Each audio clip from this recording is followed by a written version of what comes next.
Good morning students. Today we will learn about the new chapter of cell and cell organelles. Okay. Generally in last year we learned about the cell and their types and their size and structures. Okay. What is mean by cell? We take a small recap of the cell. Generally what is cell? Cell is a structural and functional unit of a living organism. Living ऑर्गॅनिझमचा structure and functional unit काय आहे? Cell आहे. Okay. And we already learn about the types of cell. Okay. In living organism mainly two types of cells. First one is a prokaryotic cell and second one is a eukaryotic cell. Okay. Prokaryotic cell and eukaryotic cell. Pro means primitive. Pro means primitive. Karyotes means nucleus. Those cells having a primitive nucleus or a not well defined or not well developed nucleus, those cell known as a prokaryotic. ज्या cells मध्ये nucleus हा well developed नाही आहे त्या सेल्सला आपण काय म्हणतो? Prokaryotic cells. Eukaryotic, eu means advanced, karyote means nucleus. Those cells having well developed nucleus or advanced nucleus, those cells known as a eukaryotic cell. ज्या सेल्स मध्ये न्यूक्लियस हा वेल डेव्हलप्ड आहे त्या सेल्सला आपण काय म्हणतो? यूकॅरियोटिक सेल. तुम्ही हे ऑलरेडी लर्न केलेलं आहे, पण याच्यामध्ये आपण एक्झाम्पल बघू. जनरली प्रोकॅरियोटिक सेल हे आपण कोणत्या लिव्हिंग ऑर्गॅनिझम्स मध्ये पाहतो? बॅक्टेरिया. ओके. बॅक्टेरिया. अँड याच्यामध्ये जर आपण स्टडी केलं तर plant cell, animal cell, fungi, protista etcetera. Okay. या ऑर्गॅनिझम्समध्ये आपण काय पाहतो? सेल ही कोणती आहे? यूकॅरियोटिक सेल आहे. तर प्रोकॅरियोटिक सेलमध्ये मेम्ब्रेन बाउंड जे सेल ऑर्गॅनल्स आहेत ते काय असतात?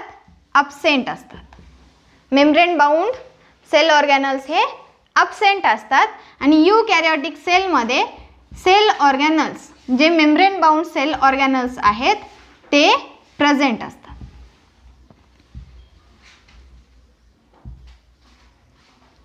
आता सेल ऑर्गॅनल्स कोणते कोणते आहेत? Mitochondria, ribosomes, endoplasmic reticulum, plastids, chloroplast etcetera.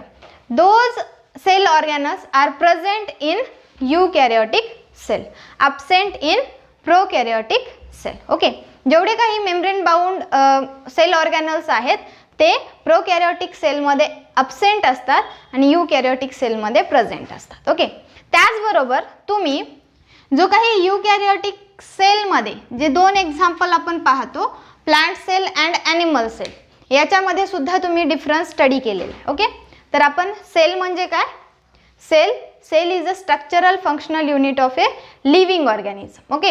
आणि त्याचे दोन मेन टाइप्स आहेत, एक प्रोकॅरियोटिक सेल आणि दुसरा यूकॅरियोटिक सेल. प्रोकॅरियोटिक सेल ज्याच्यामध्ये न्यूक्लियस हा वेल डेव्हलप्ड नसतो. Those cells having a primitive nucleus, those cells are known as a prokaryotic sale.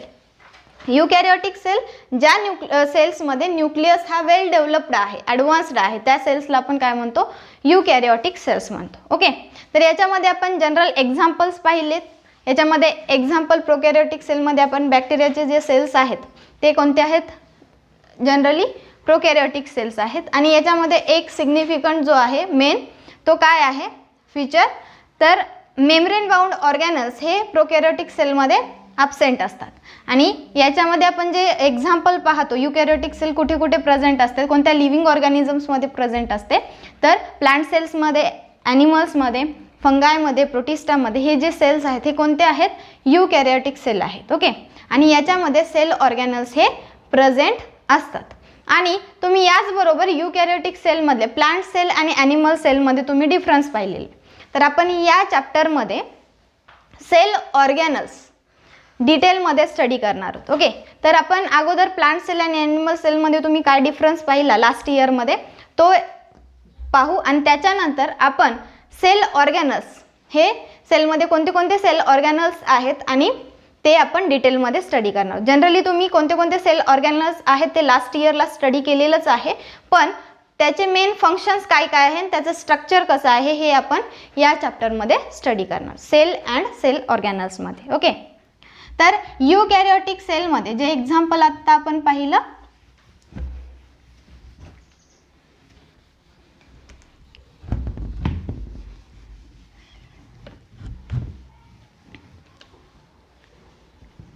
युकॅरियोटिक सेलमध्ये आपण दोन एक्झाम्पल्स पाहिले ज्याच्यामध्ये युकॅरियोटिक सेल प्रेझेंट असतात, एक प्लांट आणि दुसरा ॲनिमल. तर याच्यामधला एक एक सेल आपण जर पाहिला तर प्लांट सेल जनरली जर आउटर कवरिंग पाहिली तर आपल्याला लक्षात येईल एक प्लाझ्मा मेम्ब्रेन प्रेझेंट असतो आणि त्याच्या and outer membrane is a cell wall. Okay, तर प्लांट सेलमध्ये जनरली प्लाझ्मा मेम्ब्रेन तर आहेच आणि त्याचबरोबर सर्वात आउटर जो कवरिंग आहे ती कोणती आहे, सेल वॉल. आणि हा आहे प्लाझ्मा मेम्ब्रेन.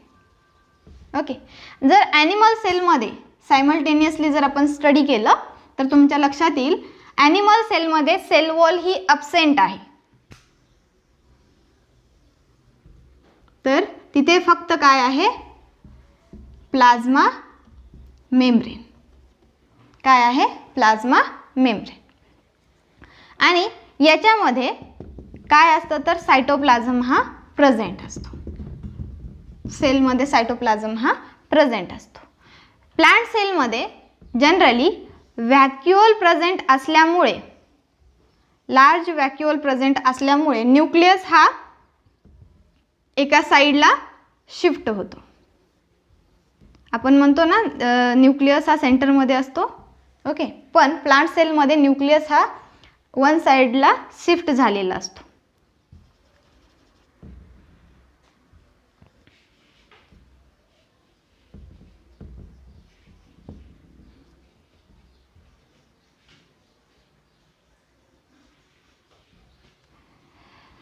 आणि ॲनिमल सेलमध्ये न्यूक्लियस हा सेंटरला प्रेझेंट असतो.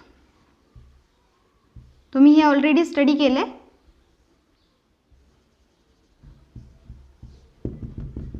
ओके, तर हा आहे सायटोप्लाझम, हा आहे न्यूक्लियर मेम्ब्रेन, हा आहे न्यूक्लियर पोर. मध्ये जे काही फ्लुइड प्रेझेंट असतं त्याला म्हणतो न्यूक्लिओप्लाझम. हा आहे nucleolus. Okay, dark body. And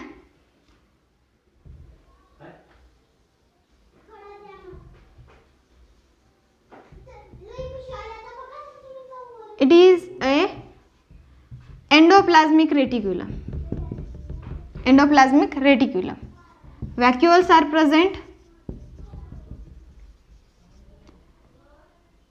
Golgi body or Golgi complex is also present.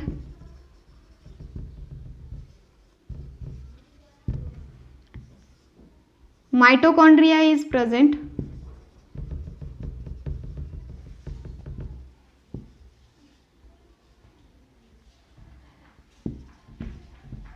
Ribosomes also present.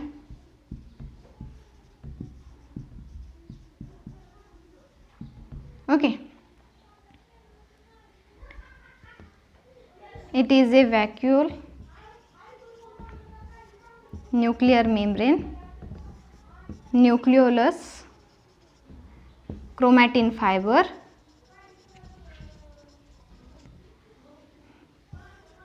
cytoplasm, endoplasmic reticulum, mitochondria,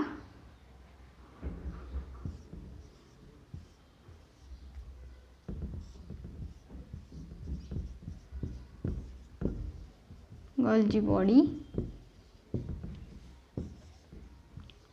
plastid,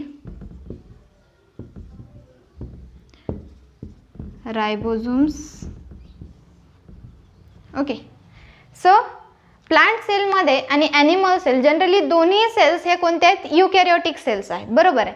पण याच्यामध्ये आपण जो काही मेन डिफरन्स पाहतो, आपण स्टडी कशाबद्दल करणार आहोत, सेल ऑर्गॅनल्स बद्दल. ओके, तर आपल्याला जनरली सेल ऑर्गॅनल्स कोणते कोणते आहेत हे माहीत आहे. ओके, तर प्लांट सेल आणि ॲनिमल सेल हे दोन्ही सेल युकॅरियोटिक टाईप ऑफ सेल्स आहेत. ओके, तर याच्यामध्ये जनरली आपण काय पाहतो, तर सेल वॉलची सर्वात आउटर कवरिंग काय आहे, सेल वॉल आहे. ओके, पण ॲनिमल सेलमध्ये सेल वॉल ही ॲब्सेंट आहे. त्याचबरोबर गोल्जी बॉडी किंवा गोल्जी कॉम्प्लेक्स प्लांट सेलमध्ये पण प्रेझेंट आहे आणि ॲनिमल सेलमध्ये पण प्रेझेंट आहे.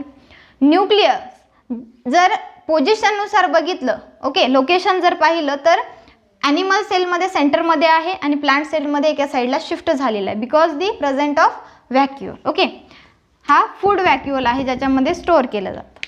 त्याच्यानंतर प्लास्टिड हा फक्त प्लांट सेलमध्ये प्रेझेंट असतो, ॲनिमल सेलमध्ये ॲब्सेंट असतो. रायबोझोम्स हे दोन्हीकडे प्रेझेंट आहेत, माइटोकॉन्ड्रिया दोन्हीकडे प्रेझेंट आहेत, पण यांच्या नंबर्समध्ये डिफरन्स आहे. ॲनिमल सेलमध्ये जास्त असतात तर प्लांट सेलमध्ये कमी माइटोकॉन्ड्रिया असतात. ओके, तर आपल्याला जनरल स्ट्रक्चर प्लांट सेलचं ॲनिमल सेलचं माहीत आहे. तर आपण जे काही आतापर्यंत जेवढे नावं लिहिलेले आहेत सेलमध्ये जे काही प्रेझेंट आहेत सेल ऑर्गॅनल्स. ओके, तर सेल ऑर्गॅनल्स आपण कशाला म्हणतो, तर सायटोप्लाझममध्ये जो काही सेल बनलेला आहे ज्या ऑर्गॅनल्सपासून, त्या ऑर्गन्सला आपण काय म्हणतो, ऑर्गॅनल्सला सेल ऑर्गॅनल्स म्हणतो. Okay, cell bodies. तर जनरली आपण जे सेल ऑर्गॅनल्स आहेत ते 1 बाय 1 डिटेलमध्ये स्टडी करणार आहोत. जेवढे काही आहेत जे प्लांट्समध्ये असतील किंवा ॲनिमल सेलमध्ये असतील ते सगळे सेल ऑर्गॅनल्स आपण 1 बाय 1 स्टडी करणार. तर मेन डिफरन्स आपल्याला लक्षात आला, तर प्लांट सेल आणि ॲनिमल सेल दोन्ही युकॅरियोटिक सेल आहेत, पण याच्यामध्ये सेल ऑर्गॅनल्समध्ये डिफरन्शिएशन आहे. ओके, काही दोन्हीमध्ये सिमिलर आहेत, पण प्लांट सेलमध्ये काही जे प्रेझेंट आहेत जसे की प्लास्टिड आहे, त्याच्यानंतर सेल वॉल आहे, हे फक्त प्लांट सेलमध्ये आहे, ॲनिमल सेलमध्ये नाही आहे. ओके, तर हा मेन डिफरन्स आपल्याला प्लांट सेल आणि ॲनिमल सेलमध्ये दिसतो. तर आता आपण 1 बाय 1 सेल अँड सेल ऑर्गॅनल्समध्ये आपण सेल पाहिला. सेल म्हणजे structural and functional unit of living organism, आणि सेलचे 2 टाइप्स पण पाहिले आणि त्याच्यामध्ये मेन जो युकॅरियोटिक सेलमध्ये डिफरन्स आहे प्लांट सेलमध्ये आणि ॲनिमल सेलमध्ये तो पण आपण स्टडी केलेला. जनरली इथंपर्यंत तुम्ही अगोदरच्या प्रिव्हियस इयर्समध्ये स्टडी केलेलं आहे. तर जनरली आपण सेल कोणते आहेत हे स्टडी केलं. तर आता आपण सेल हा कशापासून बनलेला आहे, components of a sale.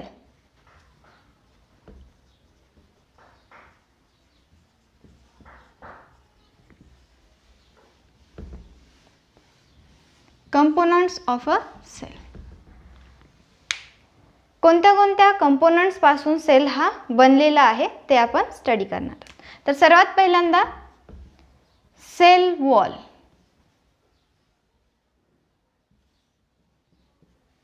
Sale wall, it is a component of a cell. Generally, cell wall present in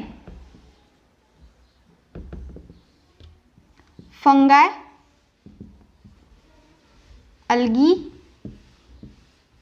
plant, algae and plant. Present in fungi, algae and plant, and absent in animal cell.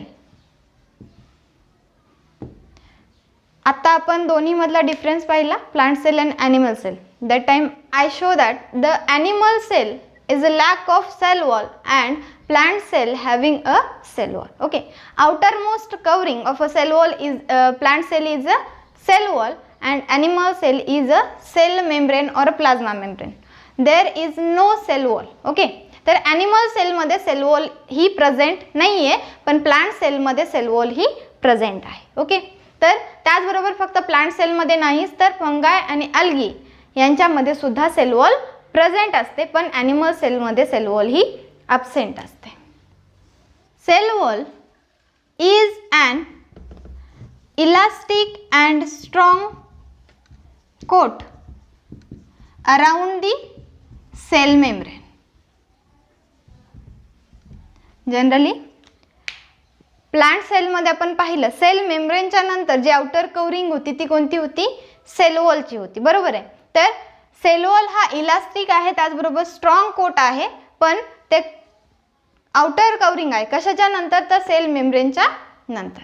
तर त्याचे one by one आपण features पाहतोय.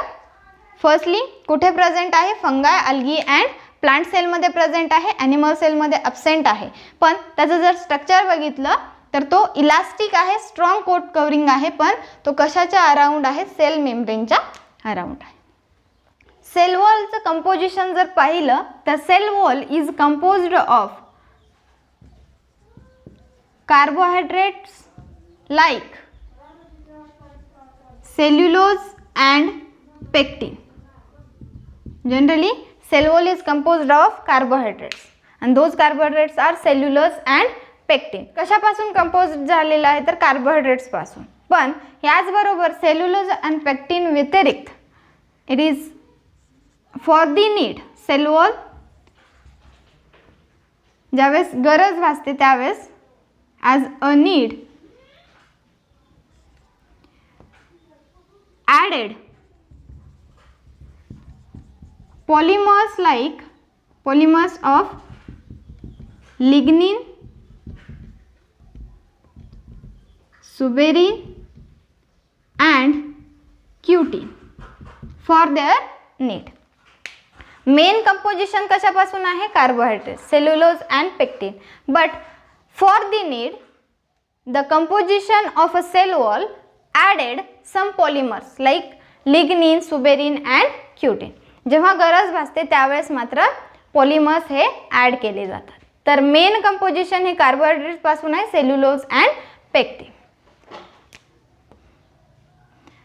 Sale वॉलचे जे काही silent features आहेत ते आपण study केलेले आहेत. एक, जनरली सेल वॉल हा कुठे प्रेझेंट असतो? फंगाय, अल्गी अँड प्लांट सेल्समध्ये प्रेझेंट असतो. त्याचबरोबर ॲनिमल सेलमध्ये तो ॲब्सेंट आहे. पण तो जो सेल वॉल आहे त्याचं जर नेचर बघितलं तर तो इलास्टिक आणि स्ट्रॉंग कोटचा आहे आणि सेल मेम्ब्रेनच्या अराउंड तो असतो. आणि त्याचं जर कंपोजिशन आपण पाहिलं,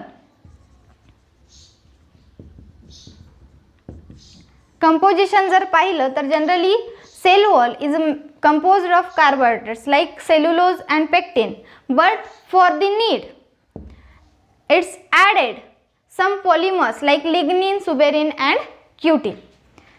सो जे काही सायलेंट फीचर्स आहेत ते आपण पाहिलेले आहेत.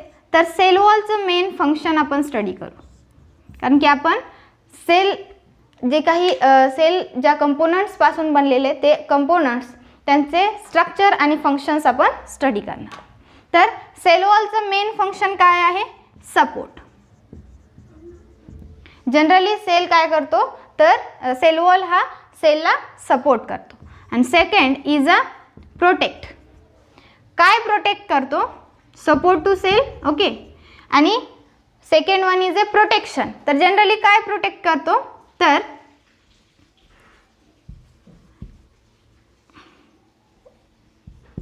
एंट्री ऑफ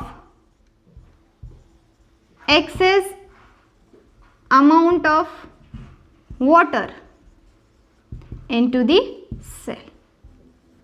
सेलमध्ये एक्सेस अमाउंट ऑफ वॉटर हे एंट्री करू नये यासाठी तो काय करतो? प्रोटेक्ट करतो. तर आपल्याला दोन फंक्शन्स लक्षात आले. एक, सपोर्ट टू सेल, तो जनरली काय करतो? सेलला सपोर्ट करतो आणि त्याचबरोबर प्रोटेक्शनसुद्धा करतो. जे काही एक्सेस अमाऊंटमध्ये वॉटर आहे जे ज्यावेळेस एंट्री करतं सेलमध्ये त्याला प्रोटेक्ट करण्याचं मेन काम कोण करतं? तर सेल वॉल करतो. ओके. तर हा झाला फर्स्ट कंपोनंट. डायग्रामॅटिक रिप्रेझेंटेशन जर आपण सेल वॉलचं पाहिलं, डायग्रामॅटिक रिप्रेझेंटेशन, तर आपण आत्ताच काय सांगितलं की सेल वॉल हा सेल मेम्ब्रेनच्या अराउंड असतो. ओके, हा आहे सेल मेम्ब्रेन आणि हा आहे सेल वॉल.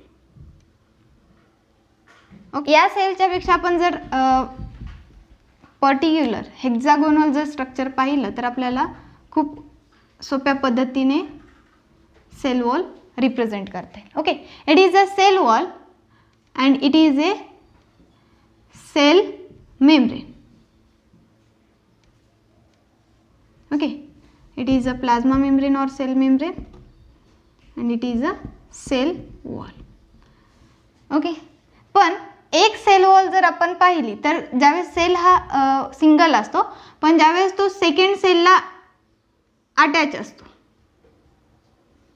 ओके, जर समजा असे सेल स्ट्रक्चर्स आहेत.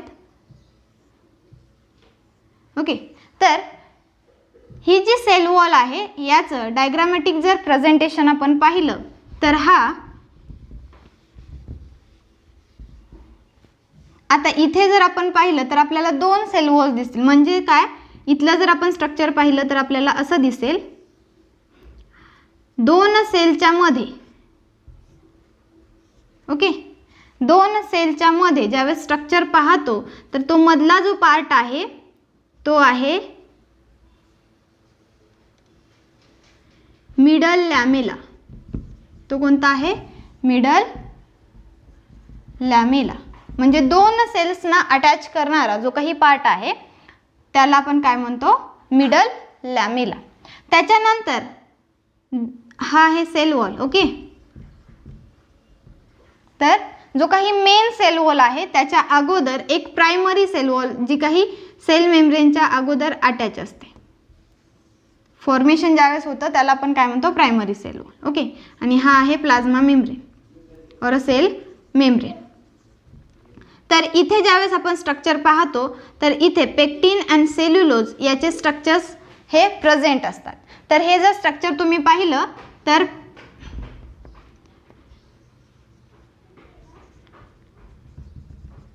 हेमिसेल्युलोज,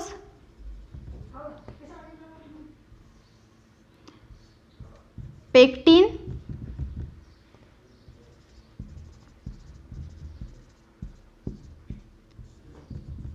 soluble protein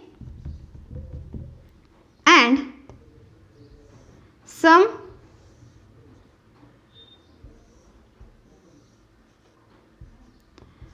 microfibrils, cellulose microfibril. It is present and these components are show the primary cell wall.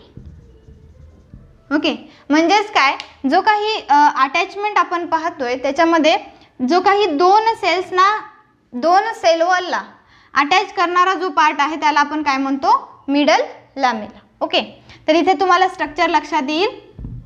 हा आहे सेल मेम्ब्रेन, हा एका सेलचा आणि हा दुसऱ्या सेलचा, असे दोन सेल वॉल आहेत. बरोबर आहे. तर याच्यामध्ये जो पार्ट असणार आहे तो असणार आहे मिडल लॅमेला आणि याच्यामध्ये जे स्ट्रक्चर असणार आहे इतकासा भाग तो असणार आहे प्रायमरी सेल वॉल. आणि प्रायमरी सेल वॉल हा कशा कशापासून बनलेला आहे, हेमिसेल्युलोज, पेक्टिन. आपण अगोदरच सांगितलं की सेल वॉलचं कंपोजिशन कार्बोहायड्रेट्स पासून आहे, जसे की cellulose and pectin. Main carbohydrates जे कंपोजिशनसाठी यूज केले जातात ते आहेत सेल्युलोज अँड पेक्टिन. तर जो काही प्रायमरी सेल वॉल आहे तो कशा कशापासून बनलेला आहे, hemicellulose, pectin, soluble protein and cellulose microfibrils याच्यापासून सेल वॉल ही फॉर्म झालेली आहे. म्हणजे हा झाला प्रायमरी सेल वॉल. इथं असेल मिडल लॅमेला आणि इथं असणारे सेल मेम्ब्रेन. आणि जो सेल वॉलचं मेन स्ट्रक्चर आपण पाहिलं ज्याच्यामध्ये काय काय असणार आहे, hemicellulose, pectin, soluble protein and microfibrils. Okay, तर cellulose, microfibrils, hemicellulose, pectin and soluble protein याच्यापासून तो स्ट्रक्चर बनलेला आहे. ओके, बुकमध्ये तुम्हाला 3D स्ट्रक्चर्स दाखवलेला आहे. तर या प्रकारे तुम्हाला तो स्ट्रक्चर दिसेल. तर हा आहे सेल वॉल. याच्यामध्ये आपण सायलेंट फीचर्स पाहिले आणि त्याचबरोबर फंक्शनसुद्धा पाहिलं आणि विथ स्ट्रक्चर. तर आता आपण सेकंड कंपोनंट पाहू सेलचा. त्याचं सुद्धा structure, silent features and functions आपण स्टडी करणार आहोत. सेल वॉलच्या नंतर जो स्ट्रक्चर आहे तो आहे प्लाझ्मा मेम्ब्रेन किंवा सेल मेम्ब्रेन. तर second component is a cell membrane और plasma membrane.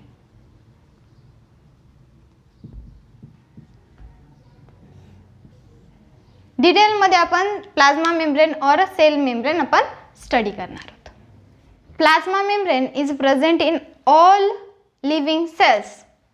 It is a elastic and thin in structure. It separate cell components from the outer environment. Okay, so generally plasma membrane, it is elastic and thin, but it also separate all cell components from the outer environment. outer environment पासून जे काही sale components आहेत त्याला काय केलं जातं, sale membrane पासून separate केलं जातं. Okay, it is a elastic and thin. तर याचं स्ट्रक्चर जर आपण पाहिलं, it is made up of protein and lipids. Okay, generally हा कशापासून बनलेला आहे, what is the composition of cell membrane और plasma membrane. It is made up of proteins and lipids. Okay, lipid is a bilayer, म्हणजे bi means two. तर लिपिडचे 2 layers आहेत आणि protein is embedded into the lipid bilayer. Okay, embedded. तर जनरली याचं structure जर पाहिलं तर लिपिडची बायलेयर आपण काढू.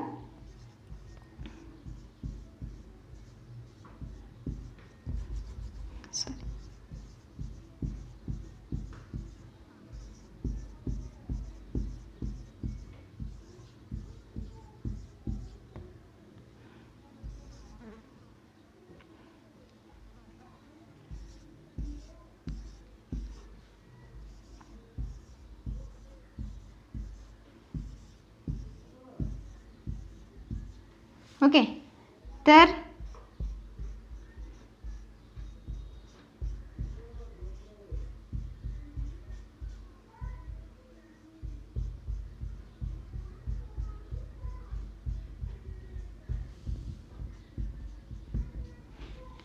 It is a lipid bilayer. लिपिडच्या 2 लेयर्स तिथे प्रेझेंट आहेत आणि हा आहे प्रोटीन. ओके, एक्सट्रेन्सिक प्रोटीन जो आउटर साईडला आहे आणि जो 2 बायलेयरच्या मध्ये एम्बेडेड झालेला आहे त्याला इंट्रेन्सिक प्रोटीन म्हणतात.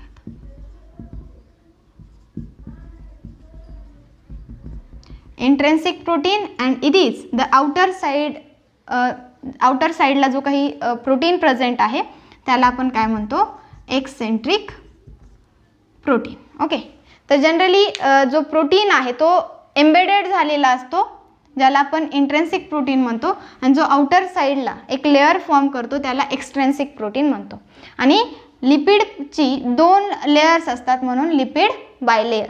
तर मेन कंपोजिशन ऑफ प्रोटीनचं मेन कंपोजिशन जर पाहिलं तर तो प्रोटीन आणि लिपिड्स पासून बनलेला आहे. लिपिडची बायलेयर आहे आणि प्रोटीन जो की एम्बेडेड पार्ट्समध्ये पण दिसतो आणि कव्हरिंग पार्ट्समध्ये पण दिसतो. जे आउटर साईडला कव्हर झालेला आहे त्याला एक्सट्रेन्सिक प्रोटीन म्हणतात आणि जो मध्ये एम्बेडेड झालेला आहे त्याला इंट्रेन्सिक प्रोटीन असं म्हणतात. तर general structure of plasma membrane is as like that. This plasma membrane is selectively permeable. Generally जो काही प्लाझ्मा मेम्ब्रेन आहे तो सेलेक्टिव्हली परमिएबल मेम्ब्रेन आहे, म्हणजेच जे काही सिलेक्टेड सबस्टन्सेस आहेत त्यांनाच फक्त तो मध्ये एंट्री देतो आणि बाकीच्या अदर सबस्टन्सेसला तो एंट्री देत नाही. तर सेलेक्टिव्हली परमिएबल आहे म्हणजेच वॉटर, साल्ट अँड ऑक्सिजन यांनाच तो फक्त काय करतो, मध्ये एंट्री देतो. याच सबस्टन्सेससाठी तो परमिएबल आहे, याच सबस्टन्सेसला सिलेक्ट केलेला आहे म्हणून आपण त्याला काय म्हणतो, सिलेक्टिव्हली परमिएबल. पण जो काही कार्बन डायऑक्साईड आहे याला मात्र तिथे एंट्री नाही आहे. तर सेलच्या मध्ये एंटर करण्यासाठी फक्त आणि फक्त वॉटर, साल्ट आणि ऑक्सिजन यांनाच तो मध्ये एंट्री देतो. ओके, हा आउटर सेल मेम्ब्रेन आहे म्हणजेच मध्ये काय असणार आहे, सेल. तर याच्यामध्ये ज्यावेळेस एंट्री भेटते तो सेलेक्टिव्हली परमिएबल आहे. Plasma membrane it is a selectively permeable. Those substances और particles are selected to enter or permit into the cell. So these membrane is known as a selectively permeable. So plasma membrane give to the entry only water, salt and oxygen. Carbon dioxide is not enter into the cell because plasma membrane is only selected particles are water, salt and oxygen. Okay, it is a selectively permeable. सेलच्या बाहेर outer environment म्हणजे सेलच्या बाहेर जर काही change occur झाला तर त्यावेळेस सेलच्या मध्ये जो काही इन्व्हायरमेंट आहे त्याच्यामध्ये काहीच चेंज होत नाही बिकॉज दी प्लाझ्मा मेम्ब्रेन. तर सेलच्या बाहेर जो काही चेंज होईल पण त्याच्यामध्ये सेलमध्ये काहीच चेंज होत नाही कारण की plasma membrane having a condition of homeostasis. Homeostasis means balance of the environment inside. Okay, सेलच्या इनसाइडचा जो काही इन्व्हायरमेंट आहे त्याला बॅलन्स करण्याचं मेन काम कोण करतं, प्लाझ्मा मेम्ब्रेन करतो. त्याला आपण काय म्हणतो, होमिओस्टॅसिस. ओके, तर जो काही इन्व्हायरमेंट आहे त्याला मेंटेन करणे किंवा त्याला बॅलन्स करण्याचं मेन फंक्शन हा प्लाझ्मा मेम्ब्रेन करतो. म्हणून ज्यावेळेस आउटर साईडला जो काही चेंज ऑकर होतो त्याचा इफेक्ट हा सेलच्या इनसाइडचे जे इन्व्हायरमेंट आहे त्याच्यावर बिलकुल होत नाही कारण की प्लाझ्मा मेम्ब्रेन तो मेंटेन करतो. ओके, तर मेन रोल काय आहे तर होमिओस्टॅसिस. तर आपण plasma membrane and also known as a cell membrane याबद्दल स्टडी करतोय. तर जनरली प्लाझ्मा मेम्ब्रेन और cell membrane is a elastic and thin. It also separate the all components, cell components from the outer environment, and it is made up of or composed of from the protein or a lipid in the bilayer, and protein is in outer side also and embedded into the bilayer of lipid. It is selectively permeable. Those substances are selected for the permission to enter inside the cell. It is known as a selectively permeable. Those substances or particles are water, salt and oxygen. Okay, carbon dioxide is not enter into the cell through the plasma membrane because it's not selected to enter inside the cell. And it is also taking a condition is a homeostasis. Homeostasis means balance of the internal environment of the cell through the plasma membrane. Plasma membrane taking a condition. This condition is known as a homeostasis.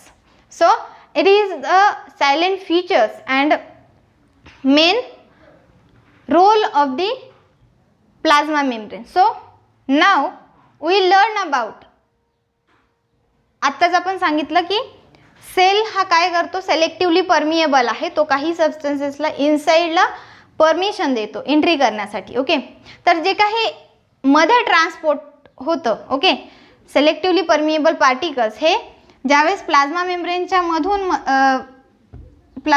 मधून enter करतात सेलमध्ये तर ते जे transportation आहे त्याबद्दल आपण study करूया. तर ट्रान्सपोर्टेशन हे कसं होतं.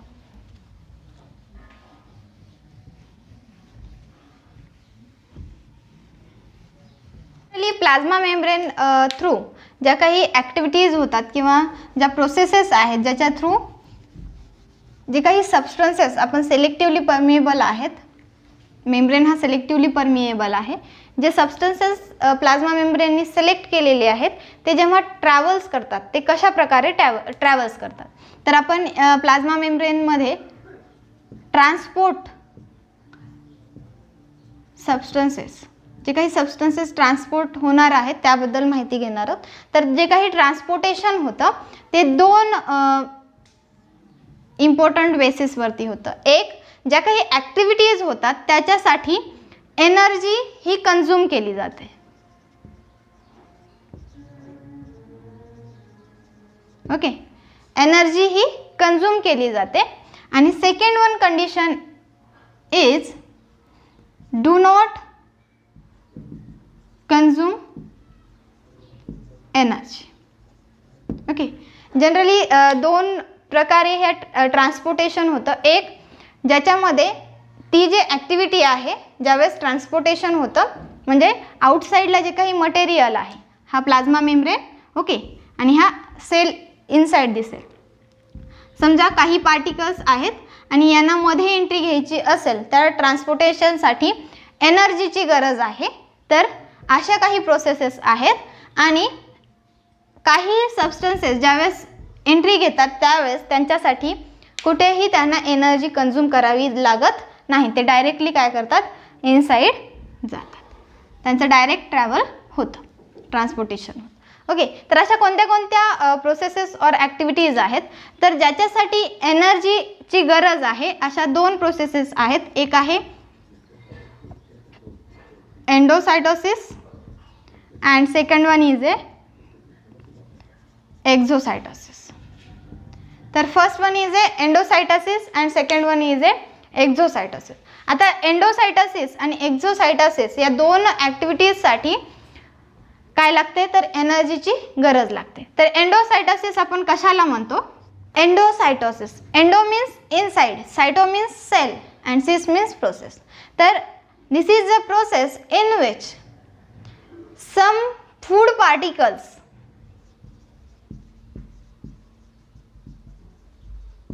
are engulfed into the cell.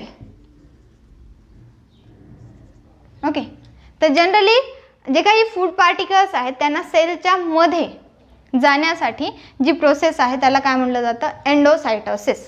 जे काही फूड पार्टिकल्स असतील त्यांना इनगल्फ करणे. तर हा आहे सेल मेम्ब्रेन. ओके, याच्यामध्ये जे काही फूड पार्टिकल्स हे इनगल्फ केले जातात त्याला काय म्हटलं जातं, endocytosis. Endo means inside, cyto means sale.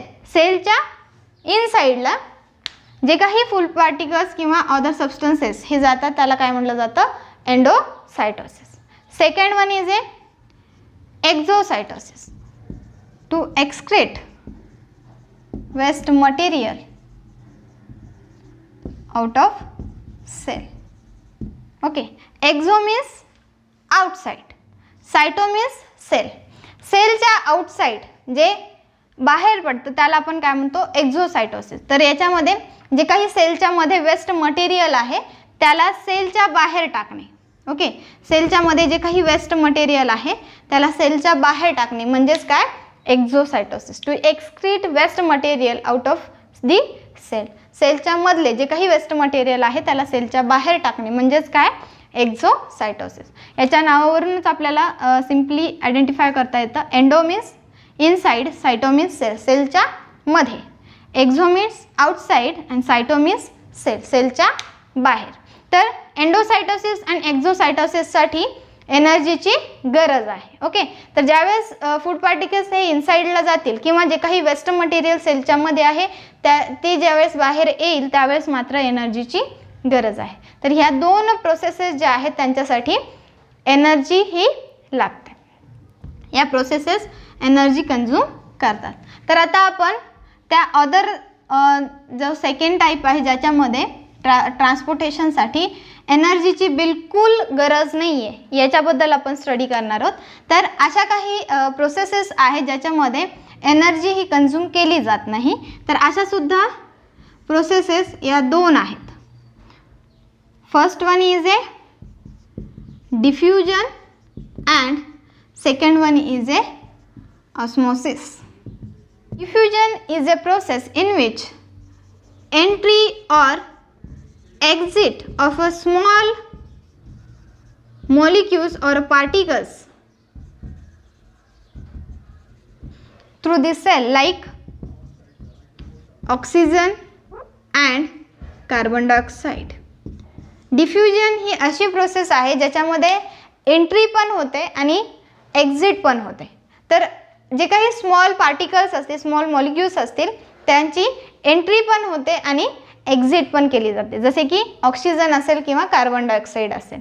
तर डिफ्युजन प्रोसेस याच्यामध्ये एनर्जीची बिलकुल गरज नाही आहे आणि इथे एंट्री पण केली जाते आणि त्याचबरोबर एक्झिट पण होतात, जसे की स्मॉल पार्टिकल्स असतील, स्मॉल मॉलिक्युल्स असतील, त्यांची एंट्री पण होते आणि एक्झिट पण होते. त्याला आपण काय म्हणतो? Diffusion.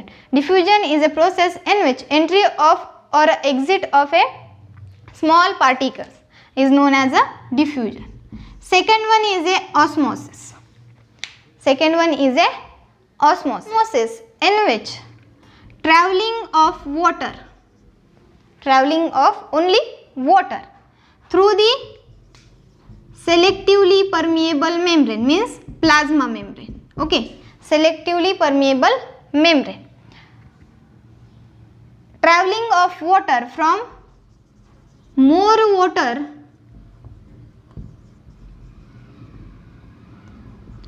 water to less water. So traveling of water from part of more water to part of less water through the selectively permeable membrane means plasma membrane is known as a osmosis. Osmosis म्हणजे काय? ज्याच्यामध्ये water travel होतो. तो कुठून?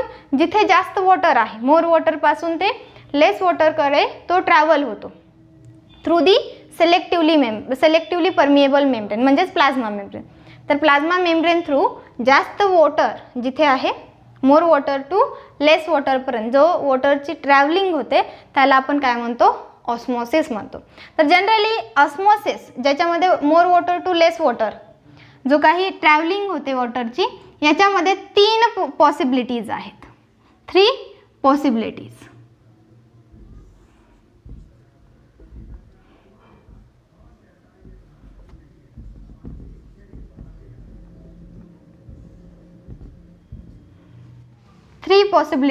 First one is a isotonic solution, second one is a hypotonic solution and third one is a hypertonic solution. Okay, generally आपण तिन्ही possibilities बद्दल माहिती घेऊ. तर सर्वात पहिल्यांदा जे काही ट्रान्सपोर्टेशन आपण स्टडी करतो त्याच्यामध्ये 2 टाईपचे आहेत. एकामध्ये एनर्जीची गरज आहे आणि एकामध्ये एनर्जीची बिलकुल गरज नाही आहे. ओके, तर अशा काही प्रोसेसेस आहेत ज्याच्यामध्ये एनर्जी कंझ्युम केली जाते आणि अशा काही ट्रान्सपोर्टेशन प्रोसेसेस आहेत ज्याच्यामध्ये एनर्जी कंझ्युम केली जात नाही. तर आपण ज्याच्यामध्ये एनर्जी कंझ्युम केली जाते ज्या ॲक्टिव्हिटीज आहेत त्या 2 आहेत. एक endocytosis and exocytosis. Endocytosis enter to the cell. Okay, exo means outer side to the cell. Okay, तर ही आपण स्टडी केलेलं आहे. त्याच्यानंतर म्हणजे ज्याच्यासाठी एनर्जी कंझ्युम केली जात नाही. ओके, अशा काही प्रोसेसेस आहेत ज्याच्यामध्ये एनर्जीची बिलकुल गरज नाही आहे. तर त्या आहेत डिफ्युजन अँड ऑस्मोसिस. डिफ्युजन ज्याच्यामध्ये एंट्री पण होते, एक्झिस्ट पण होते स्मॉल मॉलिक्युल्सची किंवा पार्टिकल्सची, जसे की ऑक्सिजन आहे आणि कार्बन डायऑक्साईड आहे. ओके, तर आता आपण स्टडी करतोय ऑस्मोसिस, ज्याच्यामध्ये आपल्याला 3 पॉसिबिलिटीज आहेत. एक जनरली ऑस्मोसिस आपण कशाला म्हणतो? Travelling of water from part of more water to the part of less water through the selectively permeable membrane is known as a osmosis. Okay, तर more water to less water जे वॉटरचं travelling होतं त्याला आपण osmosis म्हणतो through the selectively permeable membrane. तर याच्यासाठी ऑस्मोसिससाठी 3 कंडिशन्स आहेत. एक first one is a isotonic solution. Isotonic solution means medium of outside and inside the cell having same water. म्हणजे इनसाइड आणि आउटसाइड, सेलच्या इनसाइड अँड आउटसाइड जो काही वॉटर क्वांटिटी आहे ती कशी असणार आहे, सिमिलर असणार आहे. ओके, एक तर त्यांच्यामध्ये ते वॉटर बाहेर पण जात नाही किंवा इनसाइड पण येत नाही, त्यावेळेस सुद्धा आयसोटोनिक सोल्युशन असणार आहे. बरोबर आहे. म्हणजे ज्यावेळेस दोन कंडिशन इथे आपण सांगू शकतो, एक वॉटर हे बाहेर जात नाही आहे आणि बाहेरचं वॉटर इनसाइडला येत नाही आहे, त्यावेळेस सुद्धा ते सिमिलर असणार आहे. पण काही ठिकाणी काही सेल्समध्ये जेवढ्या प्रमाणात वॉटर हे बाहेर येतं तेवढ्याच प्रमाणात वॉटर हे मध्ये जातं. ओके, त्याच्यामुळे दोन्ही कसे असतील, इक्वल असतील, इक्विलिब्रियम असेल. म्हणून इक्वल जो पार्ट आहे वॉटरचा त्याला आपण काय म्हणतो, आयसोटोनिक. म्हणजे आउटर साईड, सेलच्या आउटर साईड आणि सेलच्या इनसाईड दोन्हीमध्ये वॉटर क्वांटिटी जी आहे ती कशी असते, सिमिलर असते. त्याला आपण काय म्हणतो, isotonic. Iso means similar. Okay, iso means similar. Second one is a hypotonic. Hypotonic solution म्हणजे काय, hypo means less, okay, tonic means concentration. Generally outer side medium, जो काही आउटर साइड मीडियम आहे ज्याच्यामध्ये वॉटर क्वांटिटी आहे, पण ज्या सेल्समध्ये आपण जर इथे 100 मोलक्युल्स ऑफ वॉटर असेल आणि इथे 10 असतील. ओके, तर हा जो काही वॉटर आहे तो इनसाइडला जाईल. ओके, म्हणजे इथे कॉन्सन्ट्रेशन जास्त आहे. ओके, पण वॉटरची क्वांटिटी लेस आहे. ज्यावेळेस वॉटर क्वांटिटी ही जास्त प्रमाणात इथे जाईल, म्हणजे हे 10 आणि इथे जर फक्त 10 असतील तर इथे येईल 100. ओके, तर वॉटर क्वांटिटी ही इनसाइडला ज्यावेळेस जाते, आउटर साईडला जास्त होती पण ती मूव कुठे झाली, आपण ऑस्मोसिस कशाला म्हणलं, more water to less water. Travelling, वॉटरची ट्रॅव्हलिंग कुठे होते, more water to less water. तर सर्वात पहिल्यांदा वॉटर हे आउटसाईडला जास्त होतं आणि ते पुन्हा प्लाझ्मा मेम्ब्रेन थ्रू इनसाइडला गेलं. ओके, म्हणजे इथे काय झालं, जास्त क्वांटिटी वॉटरची झाली. तर आउटर मीडियमचं जे काही वॉटर आहे ते पूर्णपणे सेलच्या इनसाइडला गेलं, याला काय म्हटलं जातं, एंडोस्मोसिस. ओके, आणि ज्याच्यामुळे जो काही सेल आहे तो टर्गीड होतो. तुम्हाला जो काही प्रॅक्टिकल आहे ज्याच्यामध्ये तुम्हाला रेझिन्स जे आहेत ते वॉटरमध्ये ठेवायचे आहेत. ओके, तर ज्यावेळेस रेझिन्स तुम्ही वॉटरमध्ये ठेवाल तर नॉर्मल रेझिन्स ज्यावेळेस आपण ठेवतो त्यावेळेस खूप स्मॉल असतील. ओके, वॉटरमध्ये ठेवलेले. त्याच्यानंतर आपल्याला काही दिवसाच्या नंतर जर आपण त्याला पाहिलं तर आपल्याला ते पूर्णपणे टर्गीड झालेले दिसते, स्वेल झालेले दिसते. बरोबर आहे. तर हे जेव्हा स्वेल होतात याचाच अर्थ काय, आउटर मीडियममध्ये असणारा वॉटर जो आहे तो काय गेला, सेलच्या इनसाइडला गेला, इंटर टू दी सेल. त्याला आपण काय म्हणतो, एंडोऑस्मोसिस. म्हणजेच काय, हायपोटोनिक, लेस कॉन्सन्ट्रेटेड. रेझिन्स आपण वॉटरमध्ये ठेवल्याच्या नंतर काही दिवसानंतर जर त्याला ऑब्झर्व केलं तर ते स्वेल झालेले दिसतात. म्हणजेच काय, आउटर मीडियममधला वॉटर हा सेलच्या इनसाइड जाणे, त्याला काय म्हटलं जातं, hypotonic. Third one is a hypertonic solution. Solution is opposite to hypotonic. Generally याच्यामध्ये जो काही मीडियम आहे, फॉर एक्झाम्पल आपण जे सेल्स पाहिले, ओके, याच्यामध्ये 100 मोलिक्युल्स ऑफ वॉटर आहे, म्हणजे हाय क्वांटिटी वॉटरची कुठे आहे, सेलच्या मध्ये आहे. ओके, आउटर साईडला कमी आहे. तर सेलच्या मधून बाहेर म्हणजे जो काही वॉटर आहे तो लेस वॉटरकडे मूव्ह होतो. ओके, तर त्याला आपण काय म्हणतो, हायपोटोनिक. जो इनसाइडचा सेल आहे तो लेस होईल, म्हणजे कॉन्सन्ट्रेशन हाय हे कुठे असणार आहे, सेलच्या मध्ये. हायपर मीन्स हाय, तर सेलच्या मध्ये हायपरटोनिक कंडिशन येणार, त्याला आपण काय म्हणतो, हायपरटोनिक सोल्युशन. तर याला काय म्हटलं जातं, एक्झॉस्मोसिस. तर याच्यासाठी एक एक्झाम्पल आपण सांगू शकतो की फ्रूट पीसेस ओके, कट केल्याच्या नंतर आपण त्याला शुगर सोल्युशनमध्ये ठेवलं. Okay, sugar solution is a hypertonic. Okay, म्हणजेच काय तर शुगर सोल्युशनमध्ये वॉटर क्वांटिटी ही लेस आहे. आपण फ्रूट पीसेस कशामध्ये ठेवलेत? शुगरमध्ये. ओके, शुगर सोल्युशनमध्ये. तर हा जनरली लेस वॉटर क्वांटिटी असणार आहे आणि फ्रूट पीसेसमध्ये हाय वॉटर क्वांटिटी आहे. तर ऑस्मोसिस थ्रू काय होतं? मोर वॉटर जिथे आहे तिथून वॉटर हा ट्रॅव्हल कुठे होतो? लेस वॉटरकडे होतो. तर फ्रूट पीसेसमध्ये हाय वॉटर आहे, इथून वॉटर कुठं जाईल? शुगर सोल्युशनमध्ये जाईल. ओके, ज्यावेळेस शुगर सोल्युशनमध्ये वॉटर जातं त्यावेळेस फ्रूट पीसेस ही काय होतील? श्रिंक होतील. ओके, म्हणजे फ्रूट पीसेसमध्ये फ्रूटचे जे काही सेल्स आहेत ते काय झाले? हायपरटोनिक झाले. म्हणजे त्याच्यामधला जो काही सायटोप्लाझम, सेलचा सायटोप्लाझम आहे तो हायपरटोनिक झाला. तर याला काय म्हटलं जातं? एक्झॉस्मोसिस. एक एंडोऑस्मोसिस, सेलमधून आउटसाइडमधून जे काही वॉटर आहे ते इनसाइड जाणे. ओके, त्याला आपण काय म्हणतो? एंडोऑस्मोसिस. ज्यावेळेस सेलमध्ये वॉटर क्वांटिटी ही लेस असते त्यावेळेस आउटर साईडला जर वॉटर क्वांटिटी जास्त असेल तर त्यावेळेस काय होतं? तर आउटर साईडचं वॉटर हे इनसाइडला जातं, त्याला आपण एंडोऑस्मोसिस. आणि तर सेलची जी कंडिशन आहे ती कशी असेल? हायपोटोनिक. आणि सेकंड वन हायपरटोनिक सोल्युशन, ज्याला आपण एक्झॉस्मोसिस म्हणतो. तर याच्यामध्ये जनरली सेलमध्ये वॉटर क्वांटिटी जास्त आहे आणि सेलमधून आउटर साईडला, आउटर मेडियम हा लेस वॉटर क्वांटिटीचा आहे, त्यावेळेस सेलमधला जो काही वॉटर आहे तो आउटर साईडला येतो. तर याला काय म्हटलं जातं? Exosmosis or the cell condition is hypertonic. Okay, तिथे हाय कॉन्सन्ट्रेटेड सोल्युशन असतं. तर जनरली आपण तिन्ही मीडियम्स बघितल्या. सर्वात पहिल्यांदा ऑस्मोसिस म्हणजे काय? तर वॉटर हा ट्रॅव्हल होतो कुठून? जिथे मोर वॉटर आहे तिथून लेस वॉटरकडे. ओके, तर या कंडिशनला आपण काय म्हणतो? Through the semi permeable membrane, याला आपण काय म्हणतो? ऑस्मोसिस. आणि ह्या ज्या ऑस्मोसिस आहे याच्यामध्ये 3 पॉसिबिलिटीज आहेत.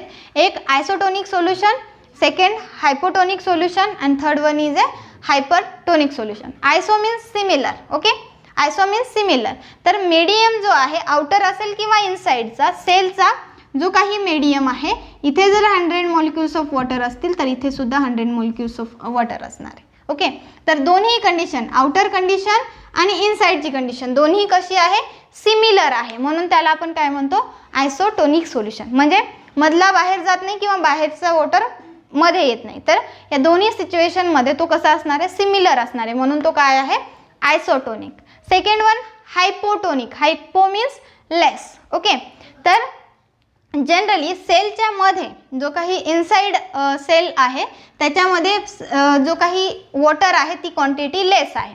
त्यावेळेस काय होतं? आउटर मीडियममध्ये वॉटर क्वांटिटी ही जास्त आहे, तर जास्त क्वांटिटीकडून लेस क्वांटिटीकडे, म्हणजे मोर वॉटरकडून लेस वॉटरकडे वॉटर हा ट्रॅव्हल होतो, त्याला म्हणतो आपण एंडो ऑस्मोसिस. आणि त्यावेळेस जो काही कंडिशन आहे ती कशी होते? Hypotonic. Hypertonic solution, hyper means high concentration. तर जनरली आपण याच्यामध्ये काय पाहू शकतो? तर जो काही सेल आहे याच्यामध्ये हाय क्वांटिटी ऑफ वॉटर आहे, म्हणजे जास्त प्रमाणात वॉटर आहे. मोर वॉटर हे सेलच्या इनसाइडला आहे, तर त्यावेळेस ते जे वॉटर आहे ते आउटर साईडला येतं, कारण की आउटर मीडियममध्ये लेस वॉटर आहे. तर high water to less water, more water to less water, water हा ट्रॅव्हल होतो. त्यावेळेस सेल कसा होणार आहे? श्रिंक होणार आहे. ओके, तो कसा होणार आहे? श्रिंक होणार आहे. वॉटर क्वांटिटी जे काही वॉटर आहे तो बाहेर पास झाला, त्यावेळेस तो कसा होईल?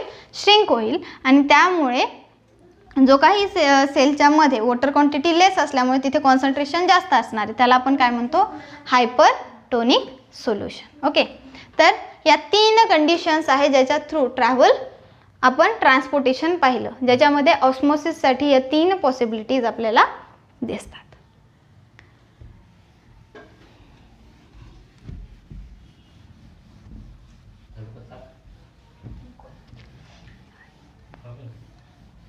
तिन्ही पॉसिबिलिटीज आपण पाहिलं. त्याच्यामध्ये हायपरटोनिक जो लास्ट वन आपण पाहिला, हायपरटोनिक ज्याच्यामध्ये जो काही वॉटर कंटेंट आहे तो सेलमधून आउटर साईडला येतो, म्हणून आपण त्याला काय म्हणतो? एक्झॉस्मोसिस. आणि याच्यामुळे जो काही सायटोप्लाझम आहे सेलचा तो कॉन्सन्ट्रेटेड होतो, त्याला काय म्हटलं जातं? प्लाझ्मोलायसिस. ओके, हायपरटोनिकमध्ये काय होतं, एक्झॉस्मोसिस होतं. म्हणजेच काय, तर सेलमधला वॉटर हा आउटर साईडला येतो. ओके, आणि त्याच्यामुळे जी सेल आहे ती कशी होते, श्रिंक होते. आणि हा जो सायटोप्लाझम आहे तो कसा झाला, कॉन्सन्ट्रेटेड झाला. हाय कॉन्सन्ट्रेशन आता कशामध्ये आहे, सेलच्या इनसाइडला आहे, म्हणून आपण त्याला काय म्हणतो, हायपरटोनिक. तर सायटोप्लाझम ज्यावेळेस कॉन्सन्ट्रेटेड होतो त्याला काय म्हटलं जातं, प्लाझ्मोलायसिस. काय म्हटलं जातं, प्लाझ्मोलायसिस.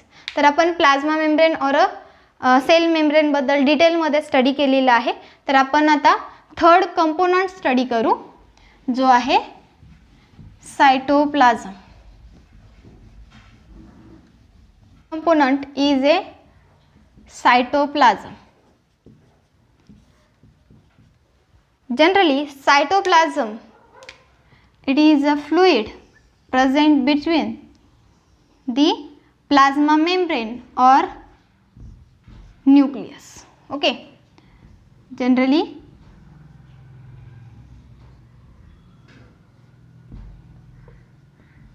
सायटोप्लाझम काय आहे, तर सायटोप्लाझम हा प्लाझ्मा मेम्ब्रेन पासून ते न्यूक्लिअर मेम्ब्रेन पर्यंत काय झालेलं आहे, डिस्ट्रीब्यूट झाले. आणि तो कशामध्ये असतो, तर जनरली फ्लुइड फॉर्ममध्ये असतो. तो काय असतो, फ्लुइड फॉर्ममध्ये असतो. तर सायटोप्लाझम हा सेल मेम्ब्रेन आणि न्यूक्लिअर मेम्ब्रेनच्या मध्ये प्रेझेंट आहे आणि it is in fluid form. It is A fluid and it is present between the plasma membrane to nucleus or a nuclear membrane. Okay, तर हा कुठून कुठं प्रेझेंट आहे, प्लाझ्मा मेम्ब्रेन पासून ते न्यूक्लियस पर्यंत. आणि जे काही सेल ऑर्गॅनल्स आहेत, सगळे सेल ऑर्गॅनल्स हे कुठे प्रेझेंट असतात, तर सायटोप्लाझममध्ये. All cell organelles are present in cytoplasm. सगळेच जे काही सेल ऑर्गॅनल्स आहेत ते कुठे प्रेझेंट आहेत, सायटोप्लाझममध्ये.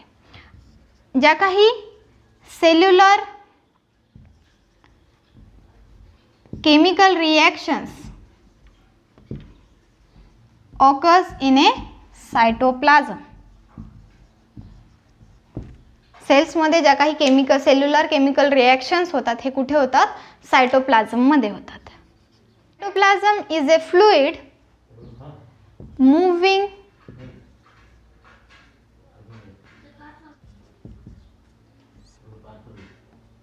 Sticky substance. जनरली सायटोप्लाझम हा कसा आहे, fluid moving and sticky substance आहे.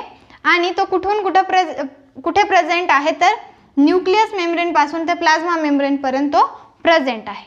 And all cell organelles are present in cytoplasm. Cellular chemical reactions occurs in a medium of cytoplasm. And the part of cytoplasm other than organelles is called cytosol. Is called as a cytosol. Generally आपण structure पाहिलेलं आहे, plasma membrane and it is a nucleus. Okay, आणि हा आहे cytoplasm. तर सायटोप्लाझममध्ये वेगवेगळे sale organelles present आहेत, जसे की मायटोकॉन्ड्रिया आहे, व्हॅक्युओल्स आहे, एंडोप्लाझमिक रेटिक्युलम आहे. ओके, त्याच्यानंतर गोल्गी बॉडीज आहेत, व्हॅक्युओल्स आहेत, लायसोझोम आहे. ओके, म्हणजे सगळे सेल ऑर्गॅनल्स हे सायटोप्लाझममध्ये प्रेझेंट असतात. तर जे काही सायटोप्लाझम हा सेल ऑर्गॅनली व्यतिरिक्त जो प्रेझेंट आहे, ओके, सेल ऑर्गॅनल व्यतिरिक्त जो काही फ्लुइड सबस्टन्सेस आपल्याला दिसतो त्याला आपण काय म्हणतो, सायटोसोल म्हणतो. ओके, काय म्हणतो, सायटोसोल. ओके, म्हणजे सेल ऑर्गॅनल व्यतिरिक्त जो काही सायटोप्लाझम आपल्याला दिसतो त्याला आपण काय म्हणतो, सायटोसोल. and these cytosol stores some vital substances like amino acid, vitamins, etc. Acid, vitamins, glucose, etc. Okay, cytosols is store some vital substances like amino acid, glucose, vitamins etc. Okay, generally plant cell and animal सेलमध्ये cytoplasm हा different आहे. Main difference between the plant cell and cytoplasm. Cytoplasm is different in plant cell and animal cell. So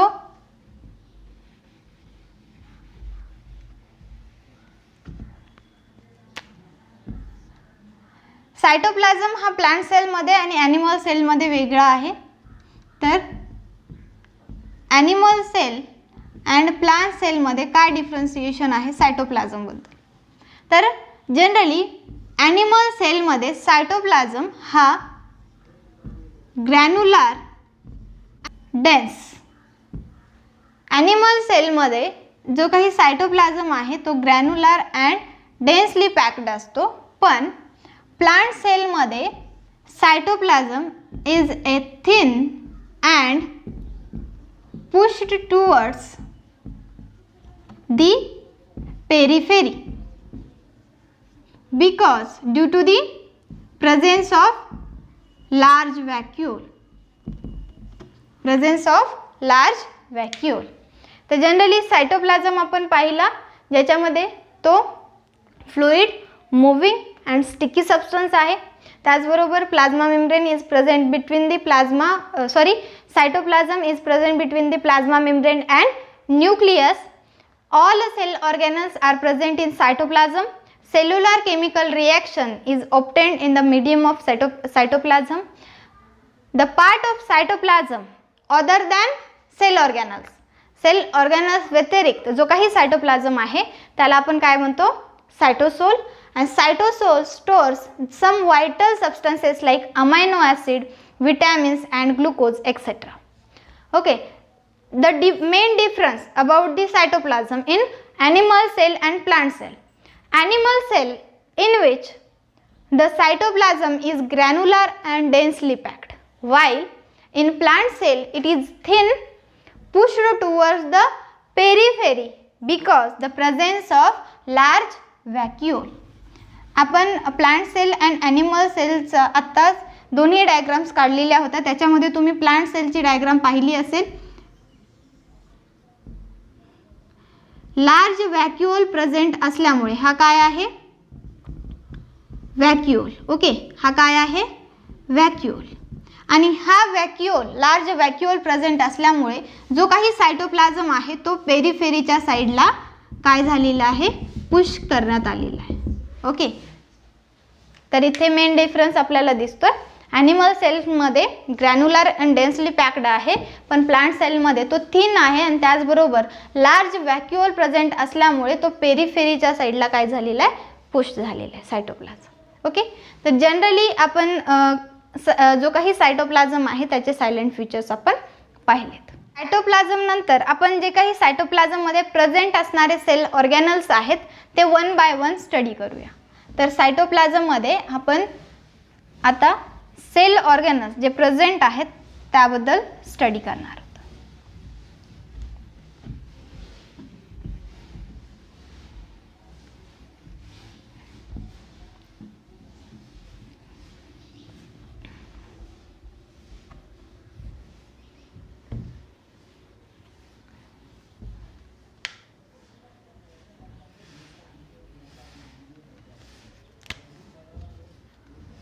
Cell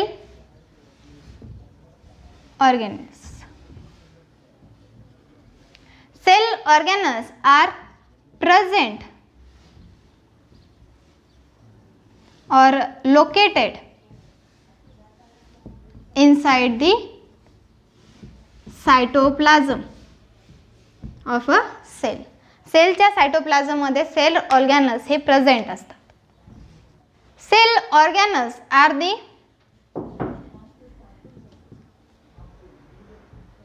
specialized or specific subunit having a specific function.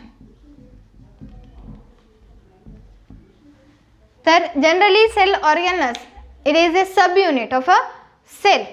It is a subunit, specialized or specific subunit of a cell having a similar different or a specific functions. They play a specific roles within the cell. It is cell organelles are also known as organs of a cell. Each organelle, cell organelles having its a membrane is lipoproteinous membrane. आपण काय सांगितलं, जे काही organelles आहेत ते membrane bounds आहेत. Okay, all membrane bound organelles having our own lipoproteinous membrane. Also in the cell, all cell organelles we observe under the electron microscope except nucleus and chloroplast. आपल्याला माहित आहे सेल हा smallest structural unit आहे. तर सेलला आपण जे काही microscope आपण यूज करतो, कंपाऊंड और इलेक्ट्रॉन मायक्रोस्कोप, त्याच्या खाली आपण ऑब्झर्व करतो.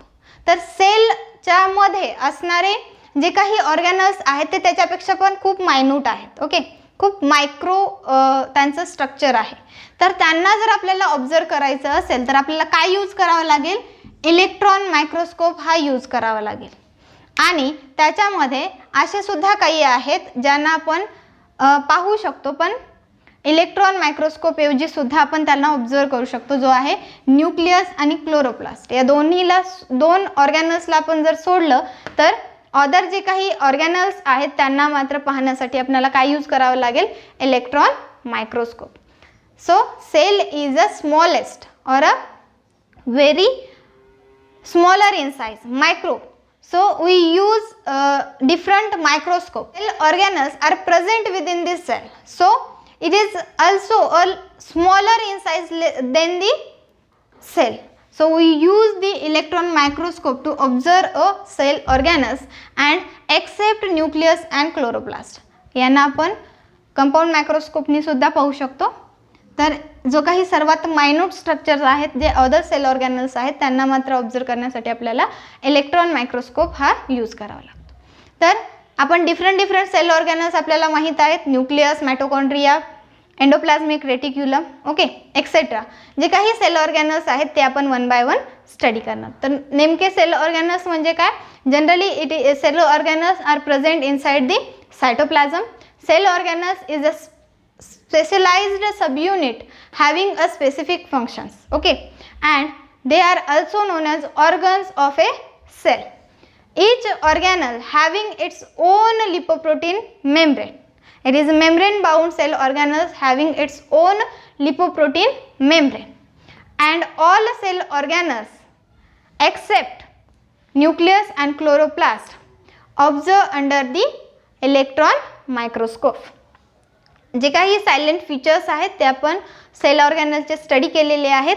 तर आता वन बाय वन आपण एक सेल ऑर्गॅनल हा डिटेलमध्ये स्टडी करणार आहोत. तर सर्वात पहिल्यांदा आपण न्यूक्लियस स्टडी करू.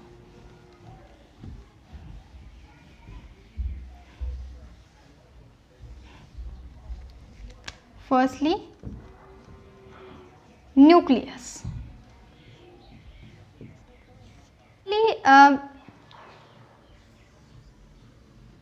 Cell membrane within a central bound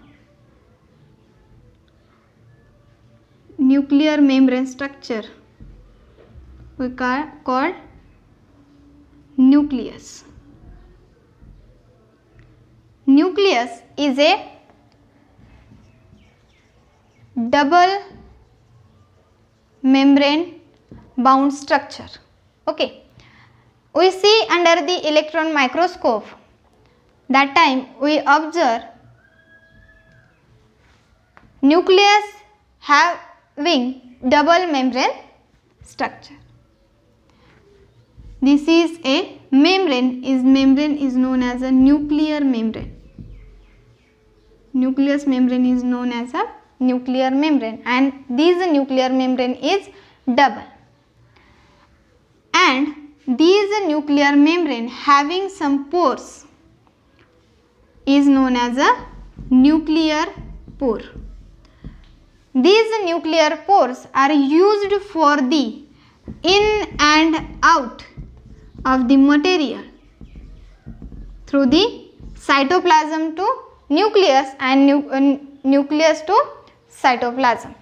जे काही न्यूक्लिअर पोर आहेत त्याचा जनरल यूज काय केला जातो, तर न्यूक्लियसच्या मध्ये जे काही मटेरियल लागणार आहे ते सायटोप्लाझम मधून न्यूक्लियसच्या मध्ये जातं, आणि न्यूक्लियस मध्ये असणारं मटेरियल जे सायटोप्लाझम मध्ये लागणार आहे त्यांना त्या पोर्स थ्रू आउटसाइड पाठवलं जातं. तर nuclear pores are useful for the in and out of the material through the cytoplasm to nucleoplasm. And these nucleus having a fluid substance is called as a nucleoplasm, and these nucleoplasm having a dark stained structure is known as a nucleolus, Between the nucleoplasm having some thin structure is known as a chromatin fiber, Generally nucleus हा double membrane structure आहे, आणि त्याच double मेम्ब्रेन्सना आपण काय म्हणतो, nuclear membrane म्हणतो. Okay, आणि हा जो न्यूक्लिअर मेम्ब्रेन आहे याचं मेन फंक्शन आपल्याला माहित आहे. सायटोप्लाझम आणि न्यूक्लियोप्लाझमला सेपरेट करण्याचं मेन काम कोण करतं, तर न्यूक्लिअर मेम्ब्रेन करतो. कारण की सायटोप्लाझम आणि न्यूक्लियोप्लाझम हा मिक्स होऊ नये याच्यासाठी सेपरेशन पार्टिशन म्हणून यूज कोण होतो, न्यूक्लिअर मेम्ब्रेन हा यूज होतो. तर न्यूक्लिअर मेम्ब्रेनच्या मध्ये जो काही फ्लुइड सबस्टन्स आहे त्याला आपण काय म्हणतो, न्यूक्लियोप्लाझम म्हणतो. आणि न्यूक्लियोप्लाझम मध्ये एक डार्क स्टेन्ड स्ट्रक्चर आपल्याला दिसतं जो आहे न्यूक्लियस, आणि एक थिन थ्रेड लाईक स्ट्रक्चर्स आपल्याला दिसतात त्याला आपण काय म्हणतो, क्रोमॅटिन फायबर. आणि हा जो क्रोमॅटिन फायबर आहे, जनरली क्रोमॅटिन फायबर हा थिन स्ट्रक्चर आपल्याला दिसतो, बरोबर आहे, थिन स्ट्रक्चर दिसतो. पण ज्यावेळेस तो कंडेन्स्ड फॉर्म मध्ये येतो त्यावेळेस जर त्यांना आपण पाहिलं तर त्याचं फॉर्मेशन हे क्रोमोझोम मध्ये होतं. क्रोमोझोम मध्ये तो आपल्याला दिसतो, आणि हा आपल्याला ज्यावेळेस कंडेन्स फॉर्म मध्ये होतो त्यावेळेस तो आपल्याला थिक दिसतो. कंडेन्स झाल्याच्या नंतर तो आपल्याला थिक दिसतो आणि एक पर्टिक्युलर क्रोमोझोम तयार होतो. या क्रोमोझोम वरती जो काही फंक्शनल युनिट आहे, पर्टिक्युलर फंक्शनल युनिट आहे, त्याला काय म्हटलं जातं, जीन. काय म्हटलं जातं, gene. Gene is a functional segment of chromosome. Okay, तर जनरली न्यूक्लियस काय आहे, तर डबल मेम्ब्रेन स्ट्रक्चर आहे ज्याला आपण न्यूक्लिअर मेम्ब्रेन म्हणतो, जो काही डबल मेम्ब्रेन आहे. आणि आपल्याला मेन स्ट्रक्चर आपल्याला दिसतंय न्यूक्लिअर मेम्ब्रेन, न्यूक्लियोप्लाझम, क्रोमॅटिन फायबर, जो काही डार्क स्टेन न्यूक्लियस आहे तो प्रेझेंट आहे, आणि न्यूक्लिअर पोर्स आहे ज्याच्या थ्रू काय होतं, मटेरियल इन अँड आउट हे थ्रू पॅसेज थ्रू काय केलं जातं, पाठवलं जातं, ट्रान्सपोर्ट केलं जातं. तर जो काही क्रोमॅटिन फायबर आहे, हा क्रोमॅटिन फायबर हा थिन स्ट्रक्चरमध्ये थ्रेड लाईक स्ट्रक्चर आपल्याला दिसतो. पण ज्यावेळेस कंडेन्स्ड फॉर्ममध्ये म्हणजे सेल डिव्हिजनच्या वेळेस ज्यावेळेस तो कंडेन्स्ड फॉर्ममध्ये येतो त्यावेळेस तो थिक दिसतो, आणि त्याचं फॉर्मेशन कशामध्ये होतं, क्रोमोझोममध्ये होतं. आणि क्रोमोझोमवरती जो फंक्शनल सेगमेंट आहे, क्रोमोझोममध्ये जो सेगमेंट्स आहेत, जे फंक्शनल सेगमेंट्स आहेत त्याला आपण काय म्हणतो, जीन म्हणतो. तर जनरल स्ट्रक्चर आपल्याला क्रोमोझोमचं न्यूक्लियसचं माहीत झालेलं आहे. त्याचबरोबर आपण न्यूक्लियसचे फंक्शन्स पाहूया. ओके, स्ट्रक्चर आपण स्टडी केलं, आता फंक्शन स्टडी करू. So main functions of the nucleus. First one is nucleus is controls all metabolic activities. Nucleus is controls all metabolic activities of the cell. Second one, nucleus second function is a cell division. It is also control the cell division. Third one, it involves in the transmission of parental characters to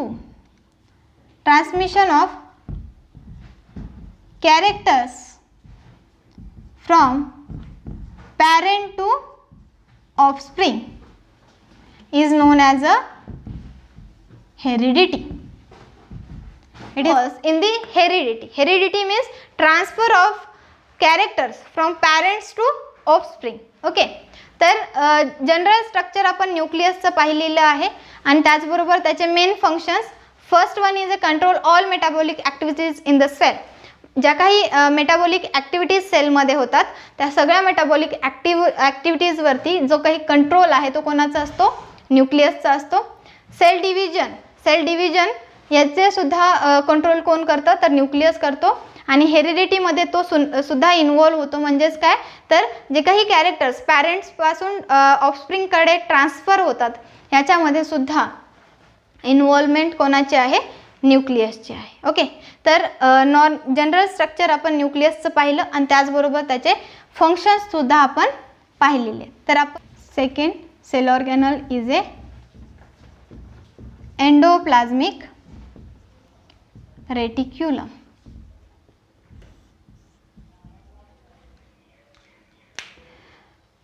तर generally आजच्या व्हिडिओमध्ये आपण cell म्हणजे काय, सेलचे main types कोणते कोणते आहेत आणि त्याचबरोबर प्लांट सेल आणि ॲनिमल सेलमध्ये काय डिफरन्स आहे, त्याच्यामध्ये कोणते सेल ऑर्गॅनल्स प्रेझेंट आहेत आणि कोणते सेल ऑर्गॅनल्स ॲब्सेंट आहेत याबद्दल आपण रिकेप घेतला, जो की तुम्ही लास्ट इयरला स्टडी केलेला होता. आणि त्याच्यानंतर आपण 1 बाय 1 कंपोनंट ऑफ द सेलला सुरुवात केली. तर त्याच्यामध्ये सर्वात पहिल्यांदा आपण सेल वॉल स्टडी केला आणि त्याच्यानंतर आपण प्लाझ्मा मेम्ब्रेन आणि सायटोप्लाझम. आणि सायटोप्लाझममध्ये आपण सेल ऑर्गॅनल्स जे आहेत त्याच्यामध्ये फर्स्ट सेल ऑर्गॅनल आपण स्टडी केला जो आहे न्यूक्लियस. तर आपण पुढच्या व्हिडिओमध्ये एंडोप्लाझ्मिक रेटिक्युलम हा सेकंड सेल ऑर्गॅनल स्टडी करूया.